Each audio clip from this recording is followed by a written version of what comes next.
Matthieu chapitre 21.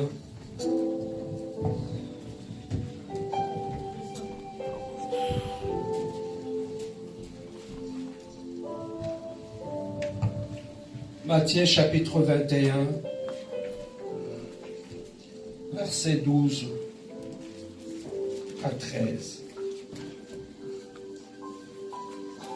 Matthieu chapitre 21. Tu es déjà dans l'Apocalypse.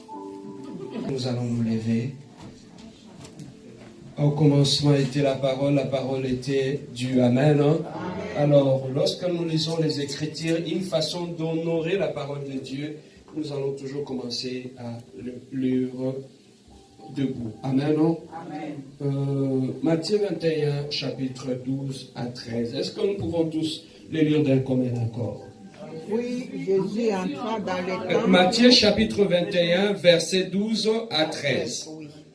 Est-ce que nous pouvons les lire d'un commun accord? 1, 2, 3.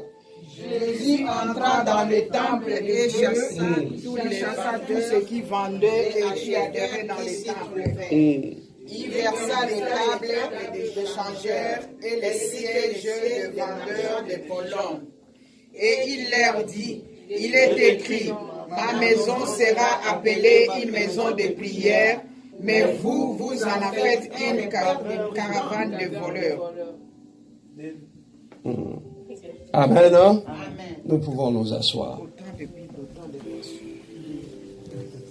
Ma maison sera appelée une maison de Prière. Nous allons baisser nos têtes, nous allons prier. Éternel, nous voulons t'écouter. Seigneur, si nous sommes arrivés en ce lieu, c'est parce que nous sommes venus recevoir les instructions venant de toi. Tu es la lumière qui nous éclaire, qui nous guide et qui nous oriente. Seigneur, laisse que tu puisses donner à tout un chacun de nous un entendement de disciples. Afin que cette parole que nous allons écouter en ce lieu, Seigneur, soit une sémence plantée dans nos vies et que cela puisse germer jusqu'à pousser le fruit nouveau dans nos vies. Éternel, je résiste contre tout esprit de distraction, divagation de pensée, fuite des mémoires. Je le loigne de cet endroit au nom puissant de notre Seigneur Jésus-Christ. Seigneur, laisse que l'humain puisse disparaître afin que le divin puisse apparaître, Seigneur. Cher Saint-Esprit, l'enseignant par excellence, viens prendre la direction de ce moment. Dans le nom merveilleux et précieux de notre Seigneur Jésus-Christ, nous disons Amen. Amen. Bien-aimés, en ce premier dimanche de notre culte en ce lieu, Dieu a un message qu'il veut nous communiquer. Amen. Hein? Le Dieu que nous prions, c'est un Dieu qui parle. C'est un Dieu qui se révèle.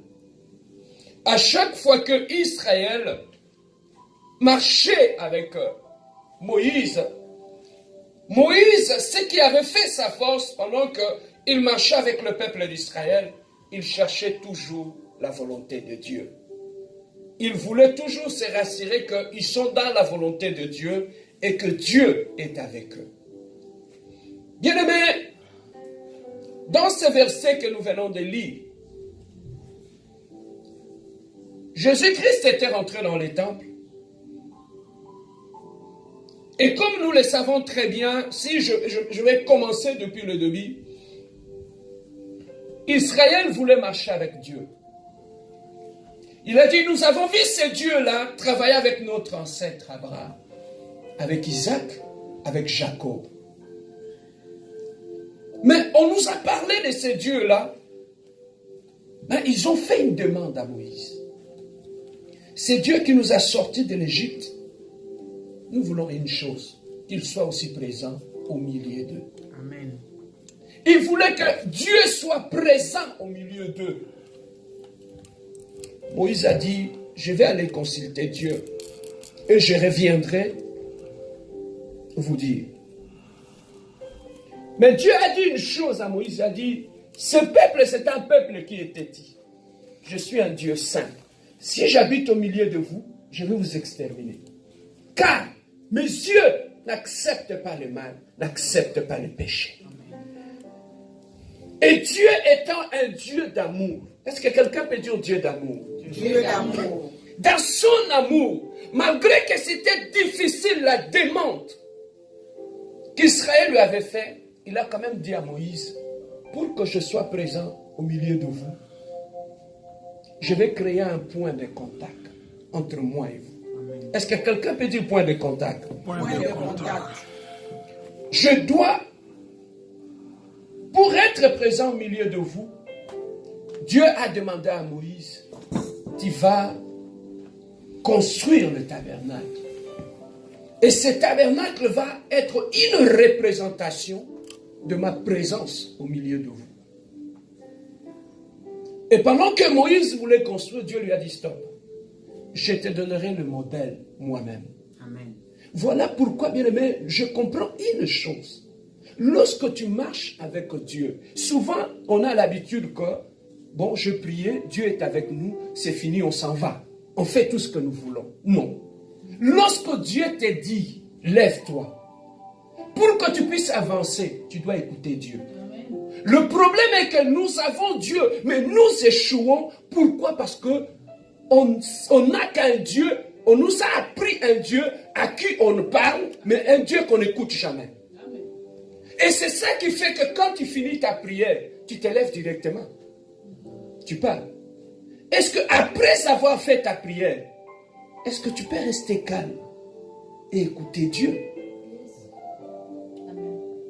Dieu ne peut pas te parler seulement pendant le sommeil ou le lendemain. Mais Dieu peut te parler là où tu as prié. Tu as fini ta prière, Dieu peut te parler. Mais pour parler, pour que tu écoutes Dieu, ce n'est pas seulement de tonnerre que tu vas écouter. En restant calme et silencieux dans la présence de Dieu, Dieu peut déposer une conviction dans ton cœur. Dieu nous parle, la Bible dit, Dieu nous parle tantôt d'une manière, tantôt d'une autre. Dieu peut nous parler par la voix audible. Dieu peut nous parler par des visions, mais Dieu aussi peut placer une conviction dans ton cœur.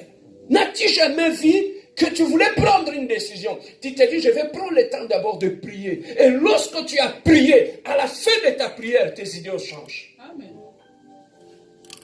Amen, hein? Amen. Dieu peut placer quelque chose dans tes idées. Dieu peut placer une conviction dans ton cœur pour t'orienter et te guider. Alors ici, ils ont dit non. C'est Dieu qui nous a sortis de l'Égypte. Il ne va pas rester là. Il faudrait qu'il marche avec nous. Mais pendant que Dieu était présent au milieu d'eux, écoutez ceci. Dieu avait demandé à Moïse de construire l'arche. L'arche avait été construite. Et que le peuple de Dieu, à chaque fois, comme Dieu était un Dieu saint, et ce peuple était un peuple pécheur, il lui a dit, je vais laisser une voie de sortie. Que quand vous serez bloqué par le péché, pour que je ne vous tue pas, vous allez sacrifier les agneaux. Alors, le lieu où vous irez sacrifier les agneaux, ça ne sera pas chacun chez lui à la maison. Je vais appeler parmi les 12 tribus d'Israël, je vais appeler un tribu qu'on appelle le tribu des Lévites. Et ils seront chargés pour recevoir les agneaux à chaque fois que vous allez pécher. Et ils vont travailler dans le sanctuaire, dans le tabernacle. Et ces gens-là travaillaient là-bas, dans le sanctuaire et dans le tabernacle. Mais maintenant, qu'est-ce qui s'est passé? À chaque fois qu'ils péchaient, ils allaient voir le sacrificateur. Et le sacrificateur qui sacrifiait l'agneau pour le pardon de leurs péchés. Amen, hein? Amen. Alors, c'est à ce moment-là, ce que nous sommes en train de faire ici avait commencé. Tu vois par où l'église avait commencé. L'église, bien aimé, le but pour lequel nous allons à l'église, c'est un lieu de rencontre entre l'homme et Dieu. C'est un lieu où on va écouter les instructions de Dieu. Alors, à ce moment-là, les gens allaient. Alors, le tabernacle était subdivisé en 3 parties. Il y avait la partie qu'on appelait le parvis, où tout le monde pouvait venir avec ses ce troupeau, ces agneaux. Mais il y a la deuxième partie qu'on appelait la partie, le lieu saint. Ça, cet endroit-là, il y avait seulement le tribu de Lévi qui pouvait aller là-bas. Tout le monde ne pouvait pas aller là-bas. Donc, pour entrer dans le lieu saint, tu devais d'abord être consacré. Ce n'est pas n'importe qui pouvait aller là-bas. Pourquoi? Parce que à ces moments-là, Dieu ne jouait pas. Alors, au-delà du lieu saint, il y avait l'autre endroit qu'on appelait le Saint des Saints. Et dans le Saint des Saints, là, c'est seulement le souverain sacrificateur qui entrait là-bas. Et il allait là-bas pour aller offrir l'offrande auprès de Dieu pour que le peuple puisse obtenir la miséricorde de leurs péchés. Amen. Amen, hein? Amen. Maintenant, c'était le début du culte. Les gens allaient